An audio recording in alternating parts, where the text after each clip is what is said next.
So I don't know.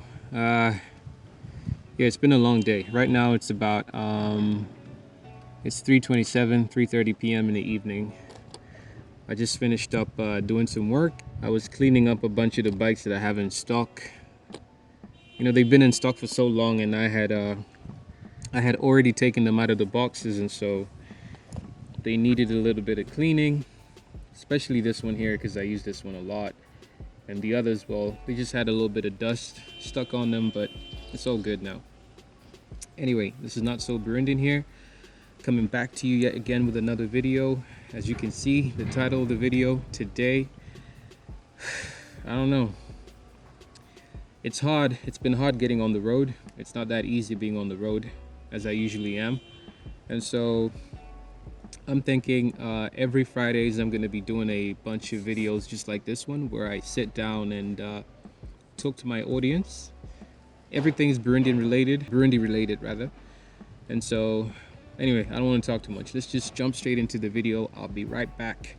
Do not go anywhere.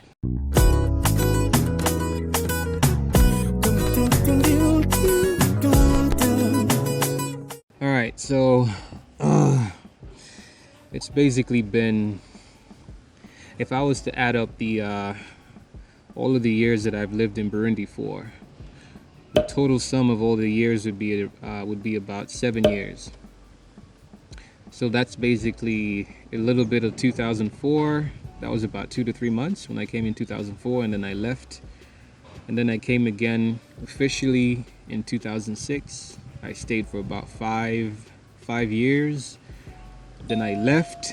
I was off to Rwanda at the time. Was at the gate. But anyway, the others will open up. I was in Rwanda at the time. Then I came back. I stayed for about a year. Then I left again for Tanzania. And the reason why I was moving all this time was because of school. But the reason why I wasn't around in Burundi for the biggest portion of my life, that is, was due to the 1994 war. You all know that war. You know the history. I don't even have to elaborate on that one. And so I came back again this year in 2021 at around September or August is when I got back again. And so 7 years since I've been in Burundi, and today this video is about me giving my experience for the 7 years that I was here for. So I'll split the video into positives and negatives. I'm gonna start with the positives, get that out the way, because any content creator knows that positives really do not sell media. But I'm joking though. So yeah, I don't really have that many positives, because not that there aren't any positives. There are. It's just that it's mostly the negatives that made me want to create this video. Because, you know, it's sort of like it's a rant. I'm ranting today. But anyway, I had everything pre-written because I want to keep track of my thoughts as I talk to the camera, you know. So positive number one throughout all of my years of observation in Burundi is that Burundi is a virgin country. So basically what that means is it's an upcoming economy. A lot of the things are yet to be discovered as far as entrepreneurship is concerned, or just overall business and setting up your base in the country is concerned. So it's a virgin country, meaning so many of the businesses, any startup business is a startup business in Burundi. Sorry about that. A startup business in Burundi is more than likely to succeed because you are either the first of your kind that's doing what you're doing, or there isn't that much competition in the sense that there is more than enough market for the entrepreneurs that are just coming up. So there's a big share of the market, and even the players that are already in the country aren't that big yet, because our economy is seriously it's as young as 2004 to the current day today. So A lot of the players here are themselves upcoming. So it's a virgin economy. It's an economy that anybody can tap into. The competition is not that fierce yet. Though when it comes to the negatives, I will mention something that makes it not suitable for certain types of businesses, but we'll get that when we get to the negatives. So Burundi is a virgin country, number one, and the second positive would be that there is a lot of unoccupied land. So I mean that in the sense that there is a lot of land that is unoccupied, or if I was to use other words, it's basically there is land that is for sale because it's owned by people that either inherited the land or people that use it for farming. So usually these folks, especially if it's land that is on the outskirts of the city, it's usually cheap depending on what currency you're dealing with. To the people over here, it's somewhat expensive, but if you happen to be a diaspora, it could be considered to be cheap for you. So those are the two positives that I've observed in my 7 years of being in Burundi. If there's anything else, if there's anything else that I'm missing, it's probably because I am rushing to get to the negatives, or I didn't think of them prior to making this video. So, but those are the two main ones for anybody that is looking to relocate. So now let's just switch over to the negatives. One of the main reasons why I rushed to make this video. So there's about 8 of them. And Burundi is home. Burundi is my country. It's my birthright, so to speak. So as I mention these negatives, I'm not doing this. I'm not making this video to dog out my country or shame my country. Nothing like that. I just want to highlight the things that have bothered me, or have let me try and use better words. Things that bother, things that I've noticed that have touched me in the wrong way, So negative number 1, and I got to mention this so that I can get it out of the way. I want to get this out of the way as fast as I can so we can jump on to something else. So negative number 1 is the ethnic tension. I mean, the history of Burundi, so is the history of Rwanda, but we're gonna put the Rwandese aside for now and just talk about Burundi. The history of the ethnic tensions ever since the colonial, what do you call it? It's the colonialists? Yeah, ever since the colonialists left Burundi, is that they left the Burundian population divided amongst 3 main ethnic groups, and the only ethnic groups. And it's a cringe for me to mention these groups because I'm not born and raised in Burundi, and it comes with a negative connotation, and so I don't know. It's just cringy, but for the sake of the conversation. So it's not a secret that everybody knows that we are divided into 3 main ethnic groups. That's the Twas, then you have the Hutu, then you have the Tutsis. Now, there's been ethnic tensions, and 94 happened when we had in my opinion, when we had a civil war. I believe it's called the Civil War, which, set us back hundreds of years, and we've been trying to recover ever since. But as a person who hasn't lived in Burundi for most of their life, when I first came back here, I had no idea, or rather I didn't know what my ethnic background was. So basically, that being said, I discovered who I was among those 3 ethnic groups when I first came here.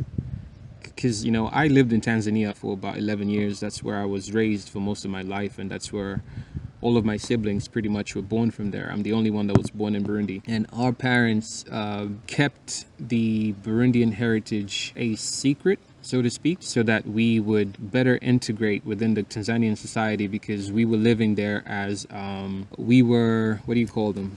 We were illegal immigrants, not living in the camp, but we were in the business capital, Dar es Salaam. And so in order to live, because, we were young, and kids are impressionable. Kids do not keep secrets. And so that being the reason, our parents never really told us who or what we were, or what our heritage was. For the longest time, as far as I can remember, my mom referred to herself as Zambian whenever people asked, and my dad would say that he was there's a tribe called Wahaya in Tanzania. And so these are tribes, I believe it's a tribe that is more to the west side. Around Kigoma, there's another town, a city after Kigoma. I forget what it's called. So yeah, there's a bit of ethnic tensions still going on to this day. It's not as bad as it was back in 94 or the 90s, but as far as today's concerned, well, there's a bit of a push and pull sort of thing among the two ethnic tribes. That's the Hutu and the Tutsi. Different players control different sectors of the economy, and so there's places that you wouldn't get a job if you belong to a certain ethnic tribe, and vice versa. Intermarriages is a little, there's a little bit of push and pull when it comes to intermarriages. My grandma, God bless her soul, before she died, oh, she made it very clear that if I ever married into the other side, she would, I would not see favor in her eyes. That's what she told me openly, but not in an animalistic kind of way. It's just she felt some type of way, and I'm sure it's how most people here feel, especially the older generation. I'm a 90s baby, number one, and I wasn't raised in Burundi, so a lot of these things for me is, it's like reading a book for me. I haven't really lived any of it, so I'm oblivious to it all, but I learn, you learn to understand your environment. So ethnic tensions are still a problem here, and it's not something to worry about. I mean, depending on your family background, rather your family's social status, these are things that you will probably never encounter, especially if you're a diaspora coming to Burundi for the holidays. If you hang around people of the middle class and the high class, these are things that will never be mentioned, or you will never hear being mentioned. And so most likely than not, you will not experience any of it. And if you happen to be a foreigner altogether, then really it does not touch you in any way whatsoever. It's the people that live here that, that come across that on a day-to-day basis. And for the 5 years that I lived here consecutively, I did come across, some of that ethnic tension, if you so will. So that's negative number one. Let's go over to negative number two, which is the one thing that I observed, and I hope I don't get in trouble for saying this, but I'm not going to mention any names, and I'm not going to point any fingers or whatever. Burundi is somewhat of a monopolistic economy. So in my opinion, I would say there isn't any healthy competition out here. Competition is not healthy in a sense that there are two ways, in my opinion, that Burundians know how to deal with competition. The one way they deal with competition is elimination. The second way that they deal with competition is sabotage. In any other developed economy, how you deal with competition is making sure that you outproduce your competition, you produce goods that are better than the competition, or you cater to the customers, the same customer base, in a way that the competition does not cater to. But here in Burundi, what I've noticed, and especially throughout the yesteryears, elimination and sabotage is the one way that they deal with competition. And a lot of the big businessmen out here look to establish a monopoly as they set up their business. Before the business is even set up, they are looking to be the one and only. And so contracts are signed and the monopoly happens. The third negative would be laws here and policies are not fully grounded, in the sense that a lot of the laws and the policies are unknown. It's not easy to come by that book of laws, or it's not easy to come by it physically, and it's not easy to find it online. And so that being the case, this means that there's a lot of corruption that happens behind the scenes because of so many of the laws are unknown. And it also means that the people that deal with enforcing these laws tend to abuse them, because the population is unaware of the laws and they are unaware of them too. So a lot of them just do as they feel, so to speak. And I'm not going to give any specific examples, but you get the picture. You get what I'm trying to say. Oops, sorry about that. This camera keeps flipping. I hope I'm in shot though. Negative number 4. Burundi is a slowly growing economy. Rather, the economy is growing at a slow pace, very slow pace. Being a landlocked nation, and being that almost every other 5 years we encounter some sort of political chaos, so to speak, that sets us back a couple of years every now and then, is the reason why the economy grows at a very slow rate. Whenever we approach elections, it's an issue, and after elections it's an issue. So we always have that 1 year where things are just uncertain because of political problems that we have. Yeah, so that's all I have to say about that. You got to be careful with this. The negative number 5, in my opinion, is that there is a huge gap in knowledge in what is current among the youth and the old. So, okay, here's what I'm trying to say. There is a gap in the knowledge of what is current out there in the world between the youth and the old, and also between those living in the cities and those living in the villages. And so this becomes a problem because a lot of the people that aspire to be a part of the political scene are the people that are not city. It is not the city people that aspire to be a part of the political scene. So a lot of the youth does not aspire to be in the government. They aspire to be entrepreneurs, engineers, doctors, and all of that. And you find that the people that aspire to be in government are people that come from low income families and families that are not from within the city, from within civilization, for lack of a better word. And so what you find is this gap in exposure leads to policies and laws being written that affect the people that run the economy, but at the same time, they have very little pull as to what they want, because the people that are in power, so to speak, are from an era and from their knowledge base is not current. It's a little ancient, so to speak. So I don't know. I got to be careful so I don't, so they don't come after me. But I'm just giving my opinion. But I hope that particular negative made sense, because I don't know. But anyway, let's just skip over to the next negative. And the negative number 6 for me, and this is something that is personal to me. I don't know how many people feel that this is a problem, and I will probably have to make another separate video just for this alone, is that Burundi is a French-speaking country. And why would that be a negative? Well, for me, that's a negative because we belong to the East African community. And that being said, all of our neighbors speak English. They use English as an official language.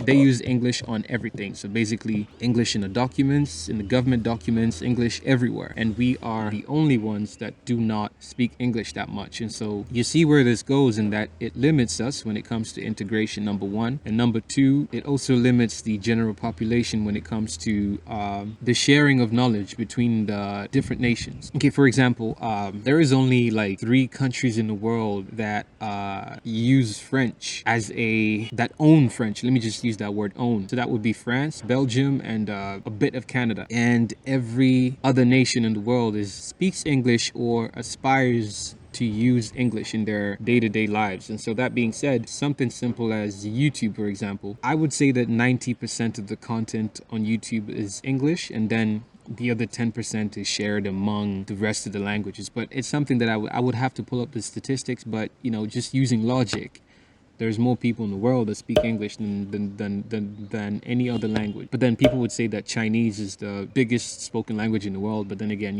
you have Chinese that aspire to speak English. And so you get what I'm trying to say. I feel like French is holding us back. It's really holding us back. We are unable to exploit the full potential of the knowledge that is on the internet, because most of it is owned by the English-speaking people, and we cannot access English because we don't understand it. So that's, for me, French is a negative.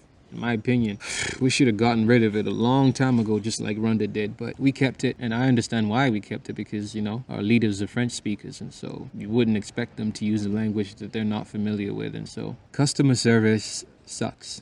It doesn't matter if it's the government sector or the private sector. Customer service out here sucks. People are not business oriented at all. We as Burundians are lazy. We're not used to the chop life. We're not used to moving by the second. People here are slow. People are sluggish. They just people are not fast. And I get why they're not. A lot of them are underpaid, and when a worker is underpaid, I suppose they feel like they don't feel like they are responsible for the business. They're not exposed to what true customer service is supposed to be, and a lot of them are unprofessional in a sense. It's bad customer service, man. You walk into a restaurant and it'll take a waiter a millennium for him to figure out that you need another drink. I mean, there's supposed to be somebody that's looking at every table. When the drink goes down halfway, they rush to you and ask you, do you want another one?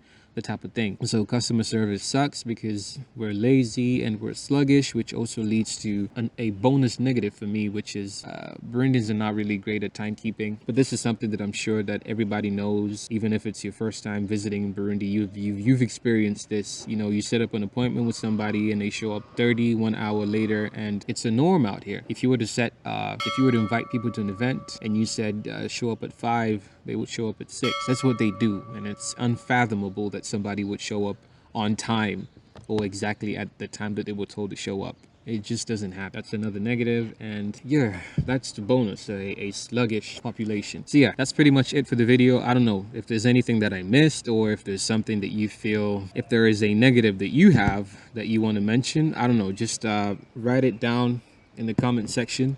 And I don't know, let's have a discussion. Was I being too harsh? Did I not mention enough of the positives as I was supposed to? I don't know, but yeah, that's pretty much it for the video. Other than that, I'm a free thinking citizen that I believe is free to have an opinion, and so I'm having an opinion. So I'll see you guys next time, guys. I'll be making these sort of sit down videos every Friday and releasing them every Friday. And so at the moment, I'm currently looking to ride out somewhere so I can make a video of touring on a bike.